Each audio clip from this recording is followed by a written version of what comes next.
I'm gonna do a little short tutorial slash guide or starting guide kind of thing for a game called Banished.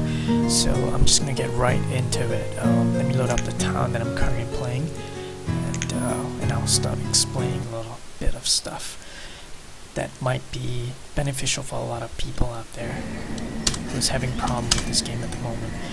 Alright, just slow this down. Alright, so this is the town that I'm currently building right now at the moment. It's been 12 years at present, and I just want to share some of the stuff that I did in the beginning that could be beneficial to you, to your games as well. Perhaps it might be useful to you if you play it this way as well, or you incorporate this into your own gameplay. So basically, I prefer a town whereby you have some kind of a layout, a grid layout of some sort. At the very least, it has to be efficient in some way. So this is what I came up with. This is what I'm happy with at the moment right now. My farms are very close to the storage barn. My both stockpiles are just very close to the tailor and woodcutter and the blacksmith as well. Houses are just very nearby. So I can't complain. I'm pretty happy about this. In the initial beginning, people that were working in the farms and at the gatherer's hut and the forest's lodge, they were actually living in these houses. So it was very convenient and it was very efficient as well, because as you know by now that when your people are cold during harsh weathers, they would actually go back home to kind of warm themselves up. So given the fact that they just live so close by to work, it really helps a lot to decrease the time spent warming themselves up. So how do I go about getting this? Okay, sure. Alright, I'm playing on a medium difficulty. I'll leave the map sheet in the description box, so if you want to play this, you can as well. Okay, so right off the bat, what I did was, you start out with a storage barn and a stockpile, and as you know, when you first start out, you probably get a land like this, whereby there's plenty of iron, stone. It's pretty much a lot of clearing to do in the beginning, I guess. That's what I'm trying to say. So in the beginning, I built a identical stockpile over here. So once that was done, I cut off the area, creating a rectangular base kind of sort of a base kind of area. The purpose of that was so that I can build around that rectangle area. So I did something like this. Let me just put this on pause. So you start out with a storage barn, okay, and then you have a 6x4 stockpile. So all I did was just create another stockpile, and then I actually I would advise you not to build roads right off the bat in the beginning, because your builders might spend time building the roads, and there's just better things to do than roads in the beginning. I mean, if you can pull it off, you can do it, then go for it. But if you feel like you need to get your guys to do something else instead, then I suggest don't build any roads yet. Get the necessities down first, like food, buildings, and whatnot.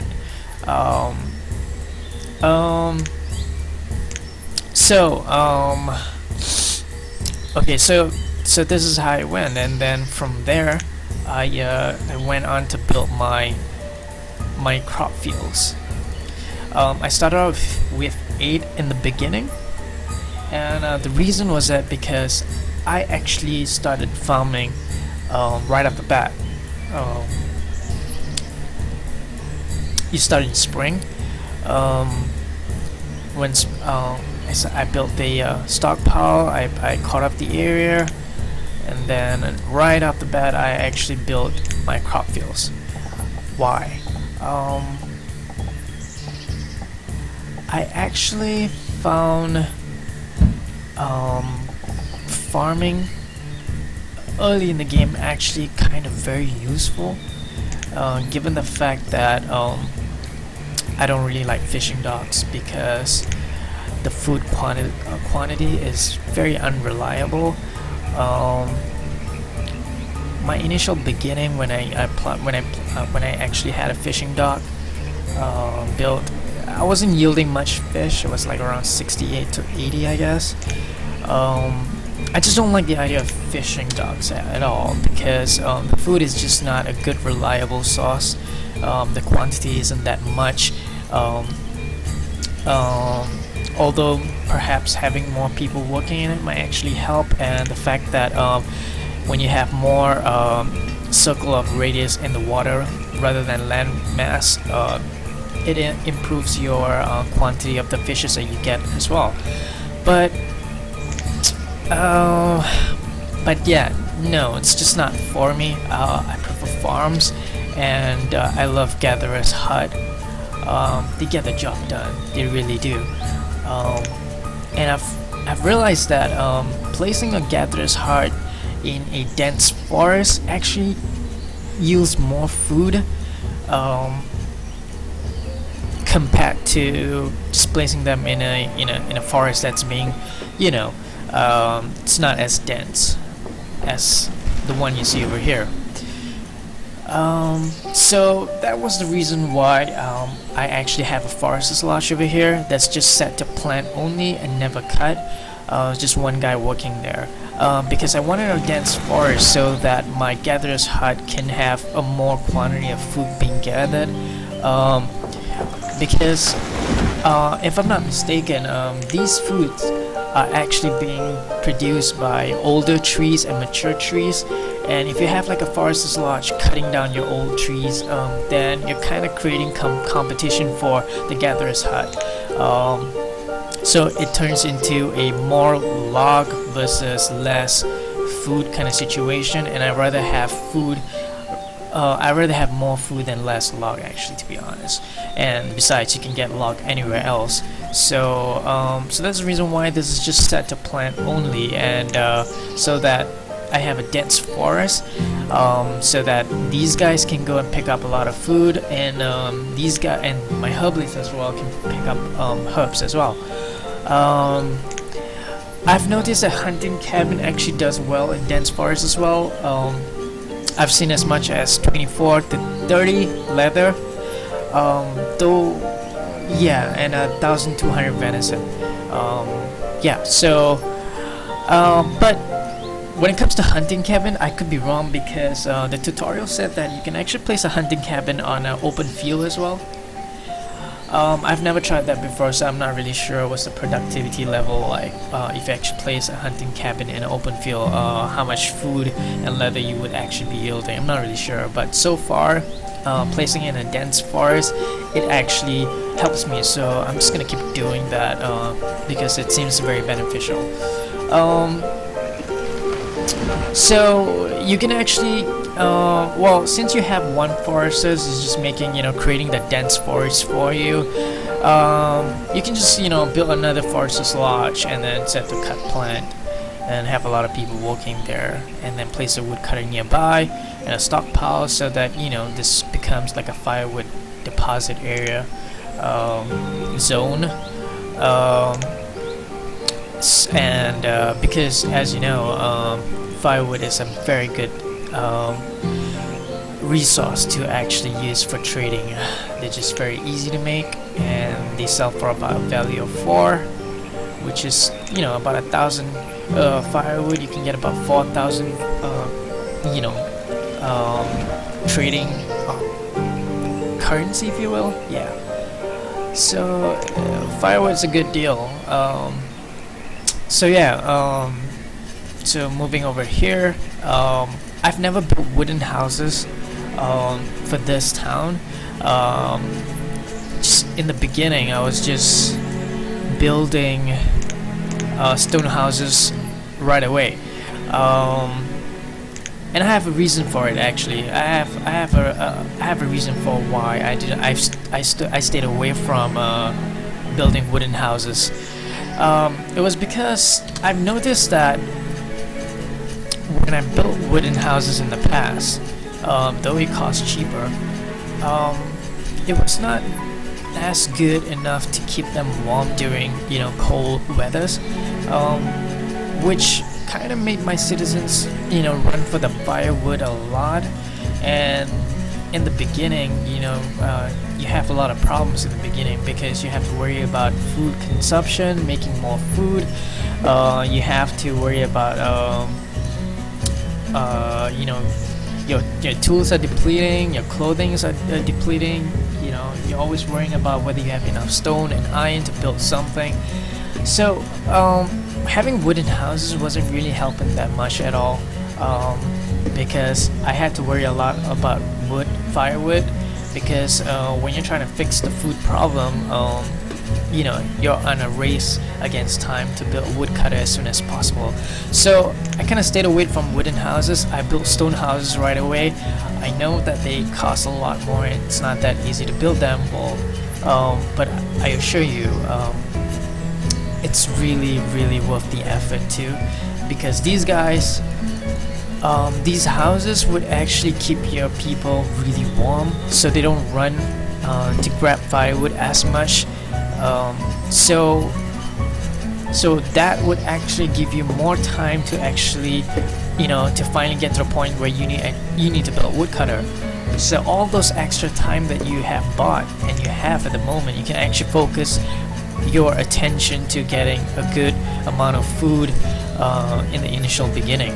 So having stone houses, it's very good right off the bat. You may want to just forget about building wooden houses. Just go for stone houses. Build 5 stone houses, and your goal should be within by winter hits, build 5 stone houses.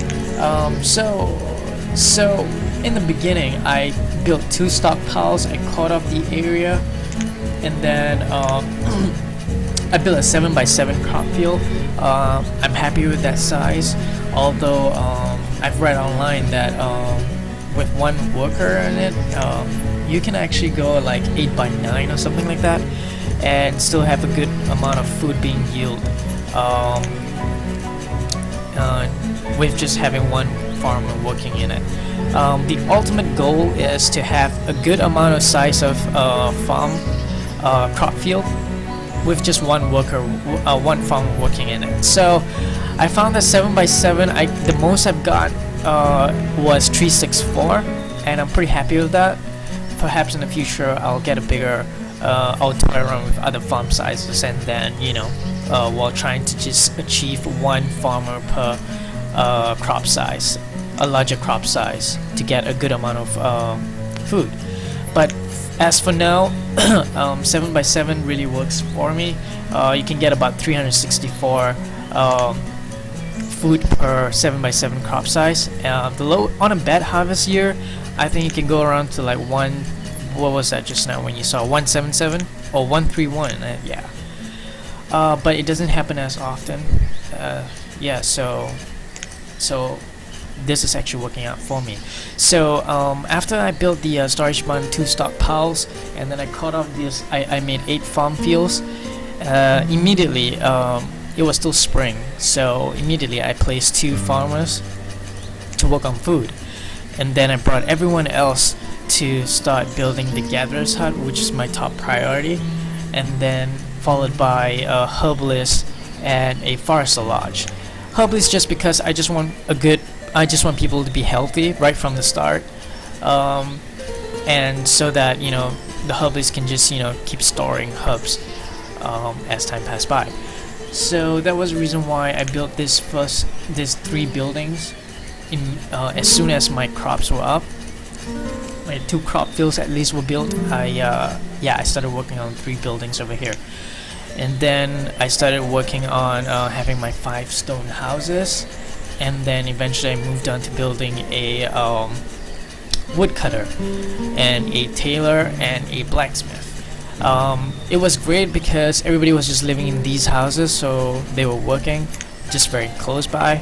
I'm sure if I do the pathing right now, they would have moved by now. So let's see. So this guy, I have no idea what that means. Okay, so this guy lives over there. This farmer lives over there. Yeah. This bastard lives over here and there. He probably has 2 families. He's yeah, sleeping with a lot of people in town, I think. So so you could do that as well. Perhaps by looking at this video, there's something here that you would like to incorporate into your own gameplay, and probably make a better city than the one you're seeing right now. So these are just tips that I feel like sharing. You know, you don't have to follow this exactly, but you can just combine it with how you play, and then you probably get a better city than the one I'm managing right now. Yeah, so yeah, just go for it. Stone houses and farms right away, along with Gatherer's Hut, it's not a bad thing at all, people. So just go for it, give it a shot, and you might have to tweak this strategy a little bit when you're playing hard, because on hard difficulty you don't have seeds in the beginning, so you might have to switch to something else. But you could still build this layout so that in the future, when you actually start farming, you have an efficient grid layout for your town. So yeah, I'm not the kind of person that actually loves to build houses where they work. I know some people do, but it's just not my gameplay, my style of playing this. If it works for you, that's great. I applaud you, but I'm just pretty terrible at that, so I just prefer having a more centralized location whereby then I can proceed to expand where I see fit. But there's no right and wrong on how you want to on building location of houses. It's totally up to you. If you want to build near where they live, or if you want to have a centralized location. Just do take a note though that if you do want to build houses where they work, just make sure you have a market that actually is within the circle of influence of the radius. I meant the houses are within the market's radius, so that the people have different types of food stored in their homes. So what else? I don't really like fishing docks, to be honest. But yeah, do not try to build mines early on in the game, like what I have did. This is a huge mistake actually, but it's just that I don't want to send them too far away to collect resources at the moment, and since I'm not building, so that's why I dropped the 2 mines and have them working there while I'm not building. This just keeps increasing stocks and resources. That's what I meant. Oh my god. Every time someone gives birth to this jerk named Demon, something bad really happens after that. Yeah, so anyway, oh yeah, speaking of your people, I think a lot of people have problems controlling the town growth in the beginning, so they end up having a very a lot of people, a lot of children, and then they can't keep up with the food being produced, and then all you have left with is just a lot of people, not enough food, and then you kind of have a downward spiral, and then it's game over. Or scenario B is when they try not to build too much houses because they're worried about food, and then along the future they will end up with a lot of old people and not enough young generations to take over. So how do you control town growth in the beginning? But there is a way. There is a way to do that. In the beginning, you have the time to actually look who's turning to 10 soon. If you don't know, 10 years old is when they are actually able to start working in town. So you can keep an eye out of who's turning 10 soon. Probably at the age of 8 or 9, you can start building house, because I'm sure there will be more than one 7-year-old or one soon to be 10-year-olds. So you can build houses so that the two opposite gender, the future couple, can move into the house and start having a family of their own. If you don't want to build any houses, it's still okay, because they'll just continue living in the parents' house, and the parents will still bear more children if they're happy, and that 10-year-old will have brothers and sisters like the one you're seeing right now. So how do you gauge when they would actually turn 10? Every season they age by 1. So come winter, this kid will be 8 years old. Come spring, 9. Come summer, 10. So that's how you go about it. You can build a school eventually, and if you do, once they hit 16, once they turn 10, they'll become students, and then once they turn 16, they're ready to work as an educated adult. Yeah, so just a note that even as a student, they can actually move into a new house, and I do not know whether they are able to bear children to start a family. I'm not quite sure on that, but I have seen them moving to a new house, a new home actually. So they move out from their parents' home and then they actually move into a new house. As a student, they do that. So that's how you control your town growth in the beginning, by looking at their age and then building houses appropriately. What else do I have to share with you? I think that's pretty much it. Well, you can take a look at the harvest for this year with me right now. So 7x7 got me 363 at the moment. Pepper. Let's take a look at other crops. My wheat so far, I think he's still gathering. Yeah, he's still gathering. Yeah, well, it surpassed last year's quantity, and I have okay. Didn't do so well. Also, by the way, not only just weather contributes to the harvest, on how good or bad it's gonna be, but also when it's winter time, all your farmers turn into laborers, even though if you don't assign them as laborers, because they don't have farms to work on, they actually help out with labor jobs. That includes your tailor, your woodcutter, and blacksmith. When they have this sign, it means that they have reached their limit, so they'll work as labor till this drops to 49, and then they'll come back and make that one more leather. Also, if you don't have enough resources, that's another icon that flashes above your building. They will work as a labor as well till resources available. So in the winter, when they're working as laborers, I'm sure all of us would send people to work on a large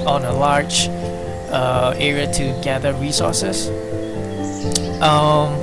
So when spring arrives, if they're still working at that area, they might take a while to actually head to the plantation, to the crop fields, to actually start planting the seeds. So that actually contributes to your harvest quantity as well. If they're late, you're not gonna make much out of farming as well for that year. So you could try to micromanage that and make sure that they get to their field as soon as possible. So far, pepper's doing good. What about weed? Weed's doing alright as well. Yeah. In the beginning, 7x7 really works. I mean, when you have a small population, it helps. It really does. I'm sure in the future, when your town gets bigger and bigger, 7x7 is not going to quite cut it, I guess. So in the future, you might want to research more on a better, to have a different crop size that would actually cater to a larger population. But so far 7x7 has been working fine for me, so I'm going to stick with that. But of course I will experiment with other crop sizes as well. Yeah. So this is a food merchant.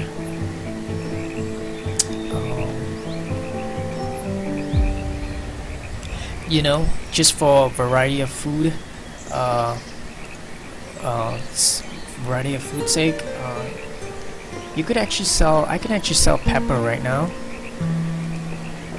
and I think pepper goes for like 1. Yeah, it does. I could sell pepper I have right now, and just buy. Probably I could sell 600 pepper and just buy 300 squash and 300 plum, just to add to the whole variety of food that this town has, because having variety of food actually makes them healthier as well. So yeah, so I'm not gonna save this game, it's just a walkthrough, but yeah, if this trader comes by again, this food merchant comes by again, then I'll probably end up doing that. Or I could actually just sell, sorry, that was bad advice. I'll just keep the pepper, I'll just sell the firewood and then just buy the squash and the plum. Wow, value decrease. I guess this food merchant doesn't really quite think that firewood should be sold for 4, so that's why it's 3. Yeah, so that's fine by me. You can just sell. Even selling like 100 firewood, I can get like 150, 150. Yep. So yeah, so that's pretty much it that I wanted to share with you guys. You can have this kind of layout as well.